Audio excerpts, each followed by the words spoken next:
সংবাদ সবাইকে স্বাগত জানাচ্ছি। আমি ফিরোজ তোহা। শুরুতেই সংবাদ শিরোনাম জানিয়ে দেব এই মুহূর্তে হাতে পাওয়া সর্বশেষ গুরুত্বপূর্ণ আপডেট। আন্তর্জাতিক সংবাদ। যুদ্ধের ঘণ্টায় পাকিস্তানের চেয়ে ভারতের ক্ষতি হয়েছে 20 গুণ বেশি। ভারত ও পাকিস্তানের মধ্যে সাম্প্রতিক উত্তেজনা ভয়াবহ এবং বহুমাত্রিক এক সংঘর্ষের রূপ নেয়। মাত্র 87 ঘণ্টার এই যুদ্ধে দুদেশই বিপুল সামরিক, কৌশলগত এবং মানবিক ক্ষয়ক্ষতির মুখে পড়েছে। এবারে জানাবো, ভয়ঙ্কর গোয়েন্দা তথ্য পেয়ে মোদীকে যুদ্ধবন্ধে চাপ দেয় যুক্তরাষ্ট্র। 2 সপ্তাহের বেশি সময় ধরে চলা তীব্র উত্তেজনা এবং রক্তক্ষয়ের পর ভারত এবং পাকিস্তান অবশেষে একটি পূর্ণাঙ্গ ও তাৎক্ষণিক যুদ্ধবিরতিতে সম্মত হয়েছে। যুক্তরাষ্ট্রের সক্রিয় কূটনৈতিক তৎপরতায় এই যুদ্ধবিরতি সম্ভব হয়েছে বলে ধারণা করা হচ্ছে। জানাবো, তুরস্ক কেন প্রকাশ্যেই ভারতের বিরুদ্ধে পাকিস্তানকে সমর্থন করেছে। সম্প্রতি কাশ্মীরের পহেলগাঁও বন্দুক হামলায় 26 জন নিহত হন। এ ঘটনার জন্য পাকিস্তানকে দায়ী করে দেশটিতে ক্ষেপণাস্ত্র হামলা চালায় ভারত। পাল্টা জবাবে ড্রোন হামলা চালায় ইসলামাবাদও। তবে যুক্তরাষ্ট্রের মধ্যস্থতায় শনিবার যুদ্ধবিরতিতে সম্মত হয় ভারত ও পাকিস্তান। এদিকে গাজায় ইসরায়েলি হামলায় নিহত 23 ফিলিস্তিনি। ফিলিস্তিনের অবরুদ্ধ গাজা উপত্যকায় ইসরায়েলি বাহিনীর হামলায় গত 24 ঘণ্টায় 23 জন ফিলিস্তিনি নিহত হয়েছেন। এতে 2023 সালের অক্টোবর থেকে ইসরায়েলের অব্যাহত আক্রমণে নিহতের সংখ্যা প্রায় 52,810 জনে পৌঁছেছে। এবং সর্বশেষ জানাবো, নেতানিয়াহুর সাথে যোগাযোগ বিচ্ছিন্ন ডোনাল্ড ট্রাম্পের। মার্কিন প্রেসিডেন্ট ডোনাল্ড ট্রাম্প ইসরায়েলি প্রধানমন্ত্রী বেনিয়ামিন নেতানিয়াহুর সাথে সরাসরি যোগাযোগ বন্ধ করে দিয়েছেন বলে জানিয়েছে ইসরায়েলি আর্মি রেডিওর এক সাংবাদিক। শনিবার ইসরায়েলি গণমাধ্যম ও তুর্কি বার্তা সংস্থা আনাদোলু এজেন্সির সূত্রের তথ্য এ খবর নিশ্চিত করেছে। এতক্ষণ শিরোনাম শুনছিলেন, এবার বিস্তারিত। প্রিয় দর্শক, আপনি যদি এই চ্যানেলে নতুন হয়ে থাকেন, ভিডিওটি দেখতে দেখতে চ্যানেলটি সাবস্ক্রাইব করে আমাদের সঙ্গে থাকুন। আর এই ভিডিও সম্পর্কে আপনি আপনার মূল্যবান মতামতটি কমেন্ট বক্সে জানিয়ে দিন। আর হ্যাঁ প্রিয় দর্শক, জানিয়ে দিন ভিডিওটি কোথা থেকে দেখছেন।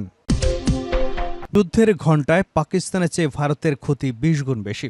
ভারত ও পাকিস্তানের মধ্যে সাম্প্রতিক উত্তেজনা ভয়াবহ এবং বহুমাত্রিক এক সংঘর্ষের রূপ নেয়।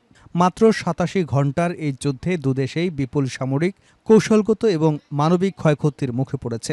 ভারত 7 মে রাত 1:05 আকস্মিকভাবে পাকিস্তানে হামলা শুরু করে, যার কোডনেম ছিল অপারেশন সিঁদুর।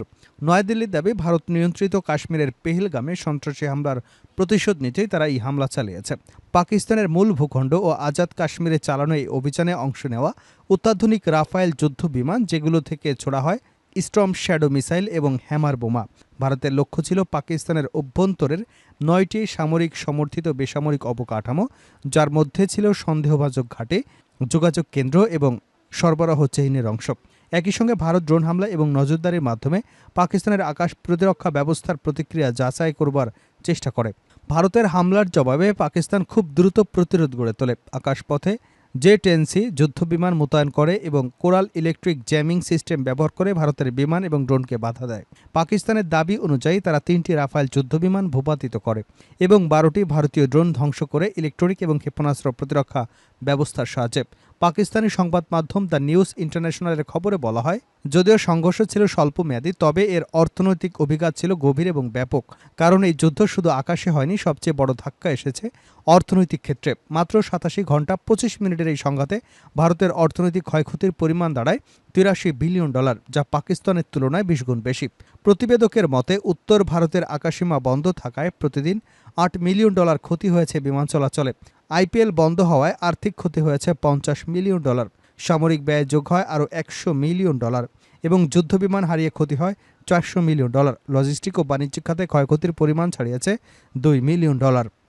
অন্যদিকে পাকিস্তানের মোট ক্ষতির পরিমাণ আনুমানিক $4 মিলিয়ন। করাচির শেয়ারবাজারে সূচক পড়ে গিয়ে ক্ষতি হয় $2.5 বিলিয়ন।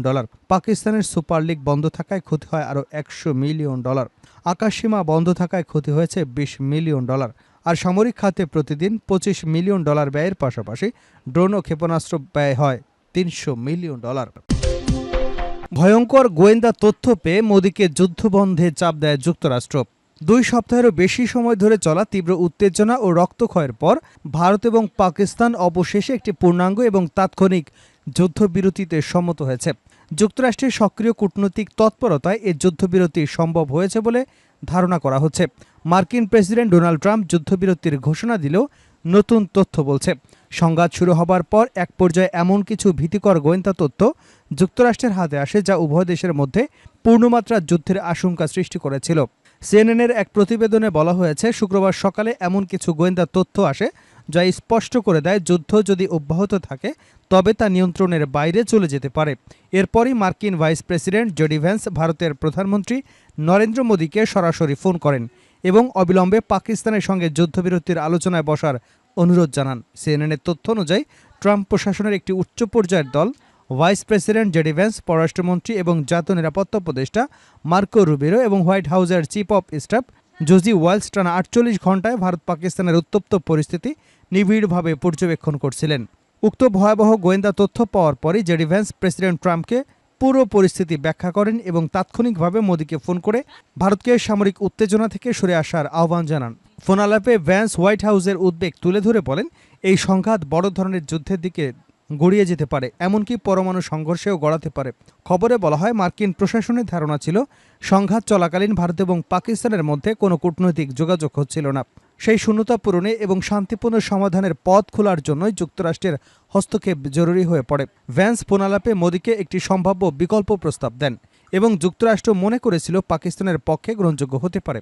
এরপর রাতভর কূটনৈতিক তৎপরতা চালিয়ে যান মার্কিন পররাষ্ট্রমন্ত্রী মার্কো রুবিও এবং অন্য সিনিয়র কর্মকর্তারা।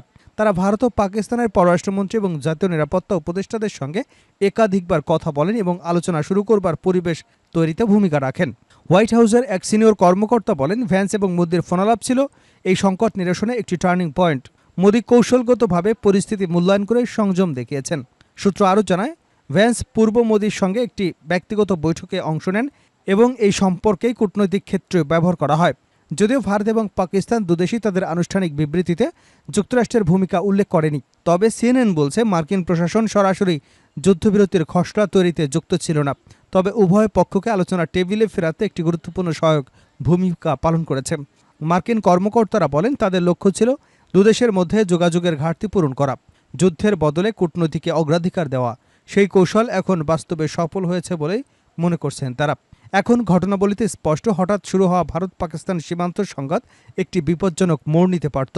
তবে ভয়ঙ্কর গোয়েন্দা তথ্য পেয়ে যুক্তরাষ্ট্র যেভাবে দ্রুত কৌশলগত পদক্ষেপ নেয় এবং ভারতকে আলোচনার পথে আনার জন্য চাপ দেয়, তা এই সংঘাতকে যুদ্ধে যাওয়ার আগেই থামিয়ে দেয়।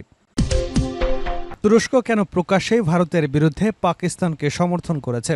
সম্প্রতি কাশ্মীর ও পহেলগাঁও বন্দুক হামলায় ২৬ জন নিহত হন। এই ঘটনার জন্য পাকিস্তানকে দায়ী করে দেশটিতে ক্ষেপণাস্ত্র হামলা চালায় ভারত। পাল্টা জবাবে ড্রোন হামলা চালায় ইসলামাবাদও।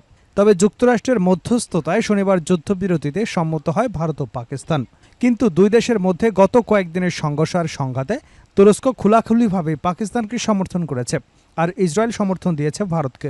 তবে যুদ্ধবিরতির ঘোষণা আসার পর তুরস্ক এই সিদ্ধান্তকে স্বাগত জানিয়েছে এবং বলেছে দুই দেশেরই উচিত এই সুযোগকে কাজে লাগিয়ে সমস্যার সমাধানে সুস্থ ও সরাসরি আলোচনা শুরু করা।